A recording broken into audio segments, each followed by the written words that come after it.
नमस्कार विद्यार्थियों, आज मैं प्रस्तुत हूँ एक सूत्र है जिसमें हमने पढ़ा था कि 16 धातुएं होती हैं और 16 धातुओं के 2 कर्म होते हैं। विद्यार्थियों, कितने कर्म होते हैं? 2 कर्म होते हैं। तो उसके लिए एक सूत्र बनाया है व्याकरणाचार्यों ने और सूत्र का नाम है अकथितञ्च। तो देखिए, कारक प्रकरण पढ़ रहे हैं हम। कारक प्रकरण और कर्म कारक है विद्यार्थियों। कौन सा कारक है? कर्म कारक है और द्वितीय विभक्ति है।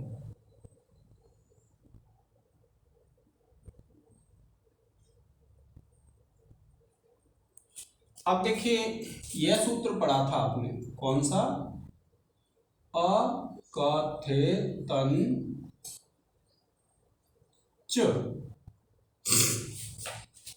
अकथितञ्च क्या कहता है कि जब जो अपादान आदि कारक हैं और वे अपादान आदि कारक यदि विशेष रूप से कहे नहीं गए हैं तो क्या होता है कि इस अकथितञ्च सूत्र से उसकी भी क्या हो जाती है? कर्म संज्ञा हो जाती है विद्यार्थी। कौन सी संज्ञा हो जाती है? कर्म संज्ञा। अब देखिए, जो भट्टोजी दीक्षित हुए हैं हमारे व्याकरणाचार्य, और भट्टोजी दीक्षित ने एक कार्यका लिखी अपनी सिद्धांत कौमुदी में, और उस कार्यका में हमने 16 धातुओं को पढ़ा था। कितनी धातुएं पढ़ी हैं हमने? 16 धातुएं। अब इन 16 धातुओं में विद्यार्थियों जब आप देखते हैं तो हम अब तक 12 धातुओं को पढ़ चुके हैं, और आज हम पढ़ेंगे जो आगे आने वाली धातु हैं, जिसमें एक धातु है नी, और नी का अर्थ होता है ले जाना। यानी अगर नी धातु होती है कहीं पर तो इस धातु के कितने कर्म मिलेंगे?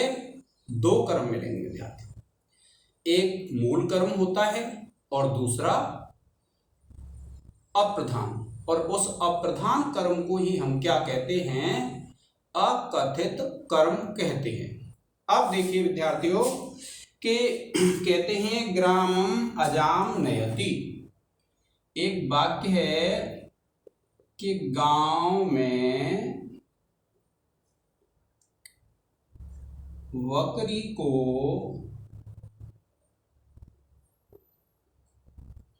ले जाता है। ये हिंदी का वाक्य है विद्यार्थियों। किस भाषा का वाक्य है? ये हिंदी का वाक्य है विद्यार्थियों। और हिंदी वाक्य जब आप देखते हैं तो जब आप इसका अनुवाद करेंगे तो ये होगा आपका ग्रामम, बकरी कहते हैं अजा को, अजाम नयति। तो देखिए, ये नयति का अर्थ होता है ले जाना, और ये जो धातु है विद्यार्थियों नी, ये ले जाने अर्थ में प्रयुक्त होती है। और ले जाने अर्थ में जब ये धातु प्रयुक्त होती है तो ये 2 कर्मों वाली।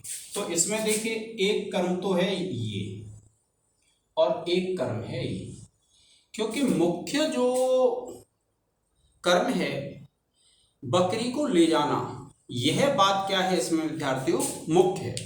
यानी कोई व्यक्ति बकरी को ले जाता है, ये क्या हो गई? आपका मुख्य कर्म हो गया। और जब ये मुख्य कर्म है कि गांव में बकरी को ले जाता है, तो जब आप देखेंगे तो इसमें मुख्य कर्म क्या हो गया? बकरी हो गई, यानी अजा हो गई। और अमुख्य कहते हैं अकथित, अर्थात जिसको कहा नहीं गया है उसको कहते हैं हम अकथित।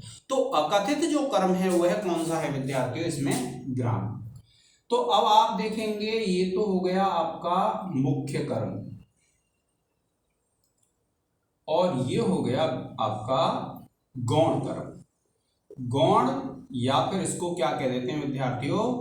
अकथित। ठीक है। तो ये जो मुख्य कर्म होता है उसकी तो एक सूत्र है आपका कर्तुरीप्सिततमम कर्म, उससे कर्म संज्ञा हो जाती है। और ये जो अजा है इसकी तो मुख्य कर्म की कर्म संज्ञा हो गई।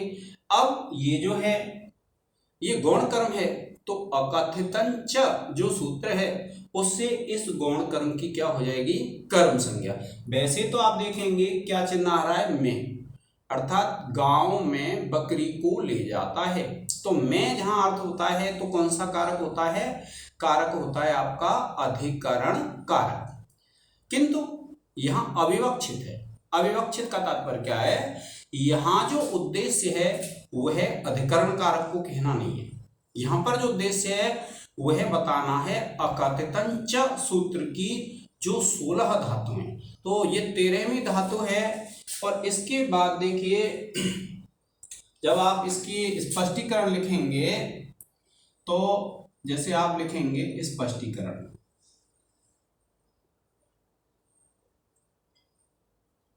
अब आप क्या लिखेंगे स्पष्टीकरण में कि आप लिखेंगे यहां क्या है, आप लिखेंगे इस उदाहरण में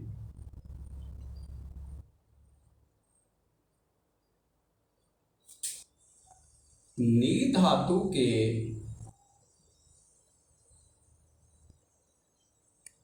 दो कर्म हैं।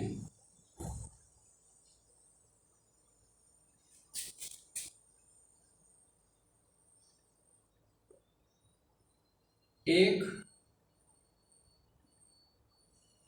मुख्य कर्म और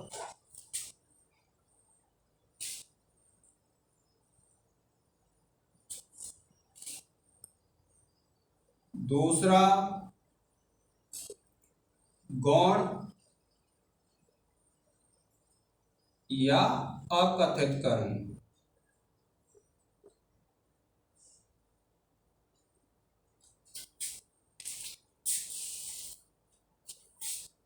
अब देखिए आप लिखेंगे मुख्य कर्म अजा को कर्तुरीप्सित तमम कर्म से और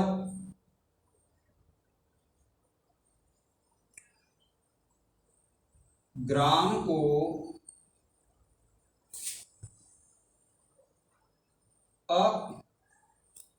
और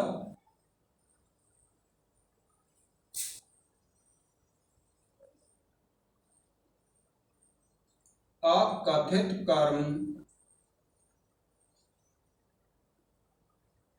ग्राम को अकथितंच सूत्र से कर्म संज्ञा होती है और या तथा लिख सकते हैं, तथा कर्मणि द्वितीया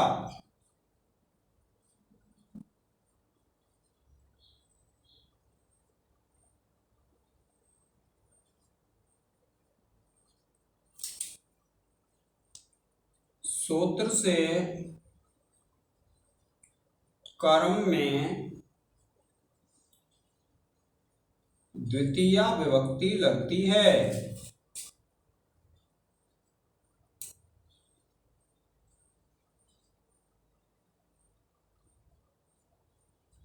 ठीक है विद्यार्थियों, तो इसमें आपने क्या पढ़ा कि जो हमारा वाक्य है वह कौन सा वाक्य है, हमारा वाक्य है अजाम ग्रामम महति, यानी गांव में बकरी को ले जाता है। अब कोई व्यक्ति यदि गांव में बकरी को ले जा रहा है तो आप क्या करेंगे विद्यार्थियों कि गांव में बकरी को ले जाता है तो आपको पता है गांव में ये अधिकरण कारक है और बकरी को ले जाता है यह कौन सा कारक है?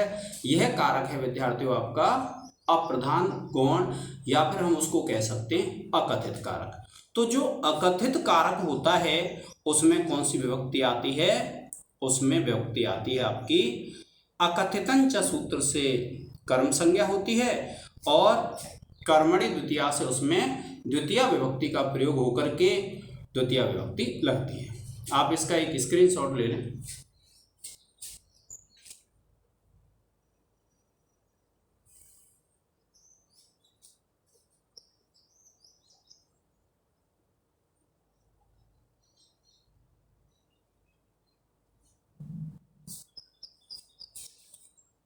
अब देखिए इसी वाक्य को यहाँ हम दूसरी धातु से भी कर सकते हैं और दूसरी धातु क्या होती है? हिरी। ये हिरी धातु है। हिरी अर्थ का भी अर्थ क्या होता है विद्यार्थियों? ले जाना, हरण करना या फिर ले जाना। वही उसी प्रकार से होगा। आप लिखेंगे गांव में बकरी को ले जाता है। वाक्य होगा ग्रामम अजाम नयति। तो यहाँ ग्राम गौण कर्म है और जो अजा है जो बकरी है वह मूल कर्म है। तो बकरी है उसकी तो कर्तुरीप से तमम कर्म से, और जो ग्राम है उसकी कौन सा सूत्र है विद्यार्थियों? अकथितंच सूत्र से कर्म संज्ञा हो जाती है। और जब कर्म संज्ञा हो जाती है तो आप पढ़ चुके हैं कि कर्मणि द्वितीय एक सूत्र है, उससे उसमें द्वितीय विभक्ति का प्रयोग हो जाता है। तो आप ऐसा करें, इसका एक स्क्रीनशॉट ले लें, फिर दूसरी धातु पढ़ते हैं।